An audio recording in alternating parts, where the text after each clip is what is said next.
আসসালামু আলাইকুম। আশা করি সবাই ভালো আছেন। ঠিকমতো পায়খানা না হওয়া মারাত্মক একটি সমস্যা। পায়খানা শক্ত হলে পায়খানার রাস্তা দিয়ে রক্ত বের হতে পারে, অথবা বিভিন্ন সংক্রমণ হতে পারে বা পাইলস, অ্যানাল ফিস্টুলার মতো ভয়াবহ রোগে আক্রান্ত হতে পারে। আবার অনেকেই আছেন যাদের 3 থেকে 5 দিন বা 7 দিন পর পর পায়খানা হয়। এমন অনিয়মিত পায়খানাকে রেগুলার করতে অথবা কষা পায়খানাকে নরম করতে যে ঔষধটি ডাক্তাররা বেশিরভাগ লিখে থাকেন সেটি হচ্ছে এই অ্যাবোল্যাক্স সিরাপ।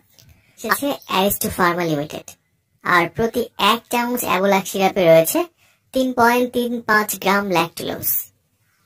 যারা দীর্ঘদিন যাবৎ কোষ্ঠকাঠিন্য রোগে ভুগছেন বা পায়খানা প্রতিদিন হলেও ক্লিয়ার হয় না, পায়খানা শেষে পায়ুপথ অনেক জ্বালাপোড়া করে, এমন সমস্যায় কোনো ঔষধে বা অনেক চিকিৎসার পরেও সেই কোষ্ঠকাঠিন্য বা পায়খানার সমস্যা ভালো